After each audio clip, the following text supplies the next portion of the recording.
Welcome to my channel. నేనైతే ఈరోజు మీకు ఒక మంచి చికెన్ ఫ్రై చేసి చూపిస్తాను. ఎలా చేసుకోవాలో సింపుల్గా ప్రాసెస్ చూపిస్తున్నానండి. స్టవ్ వెలిగించుకొని కడాయి పెట్టుకొని కడాయిలో ఒక స్పూన్ అంతా ఆయిల్ వేసేసుకోండి. ఆయిల్ అయితే హీట్ అయిపోవాలి మంచిగా. ఆయిల్ హీట్ అయింది కదండి, దీంట్లో కొంచెం అంతా కాశ్మీరీ చిల్లీ పౌడర్ ఇది వేసుకుంటే టేస్ట్ చాలా బాగుంటుంది. దాంట్లోనే కొంచెం అంతా పసుపు వేసుకోండి. దీన్ని ఇప్పుడు మంచిగా మిక్స్ చేసుకోండి. ఇలా అంతా మిక్స్ చేసుకొని స్లో ఫ్లేమ్లో అలాగే ఉంచండి. ఒక 2 minutes అంతే, ఎక్కువ అవసరం లేదు. ఇప్పుడైతే దీంట్లో మనం మంచిగా వాష్ చేసి పెట్టుకున్న చికెన్ని వేసేసుకోవాలి. మిక్స్ చేసుకోండి, అంతా కలిసేటట్టుగా మిక్స్ చేసుకోండి. బాగా మిక్స్ చేసుకొని కొంచెం సేపు ఉడకనివ్వాలి. ఈ ఆయిల్లోనే మంచిగా ఉడకనివ్వాలి. కొంచెం కలుపుకున్నాం కదండి, కొంచెం సేపు ఉడకాలి అన్నాను కదా, ఆయిల్లో మంచిగా ఉడికిపోవాలి. మూత అయితే పెట్టేసుకోవాలి.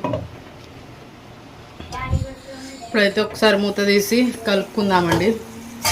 ఇలా మధ్యలో ఒకసారి ఇట్లా మూత తీసి అయితే కలుపుకోవాలి. చూస్తున్నారు కదా, చికెన్లో వాటర్ వచ్చాయి కదండి, ఇవన్నీ వాటర్ అన్నీ ఇంకిపోవాలి. మొత్తం ఇంకిపోయేంతవరకు అయితే ఫ్రై చేసుకోవాలండి మనం మంచిగా. మొత్తం కూడా ఉడకాలి, వాటర్ అన్నీ ఇంకిపోవాలి. మళ్ళీ కొంచెం సేపు పెట్టుకుందాము. ఇప్పుడైతే మూత తీసి అయితే చూసుకుందామండి. ఒక్కసారి కలుపుకోండి మంచిగా. చూస్తున్నారు కదా, ఆయిల్ మొత్తం వాటర్ అన్ని ఇంకిపోయి ఆయిల్ తేలింది కదండి. ఇప్పుడు దీంట్లో కొంచెం అంతా సాల్ట్ వేసుకోవాలి. ఇప్పుడు కొంచెం అంతా పుదీనా వేసుకోవాలండి. పుదీనా వేసుకుంటే కౌసు వాసన అనేది రాదు, టేస్ట్ చాలా బాగుంటుంది.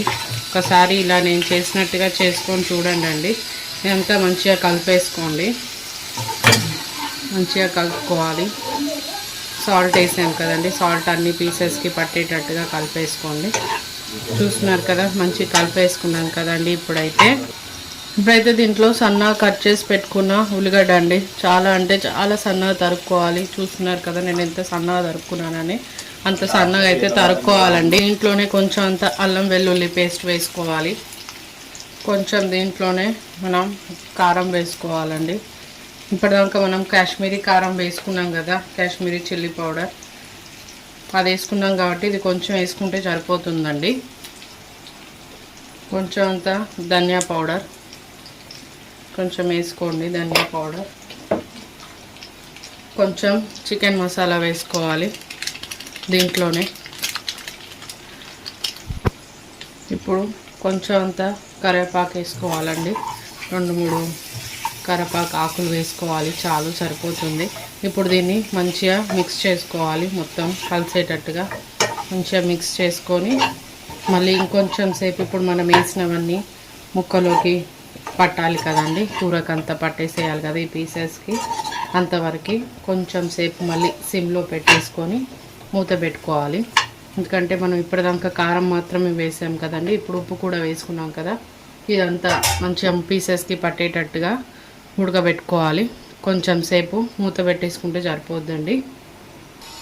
ఇప్పుడైతే ఒక్కసారి మూత తీసి అయితే చూసుకున్నామండి. చూస్తున్నారు కదా, ఇదిగోండి ఇంత బాగా దాంట్లోకి వాటర్ వచ్చి ఇదిగోండి పీస్ కూడా మంచిగా ఉడికిపోయింది కదా. ఇక చూస్తున్నారు కదా ఇంత బాగా ఉడికిపోయింది పీస్ కూడా. ఇదిగో చూడండి, ఇదిగోండి పీస్ మంచిగా ఉడికిపోయింది కదండి. ఇప్పుడైతే స్టవ్ ఆఫ్ చేసేసుకోవడమే, కొత్తిమీర వేసుకొని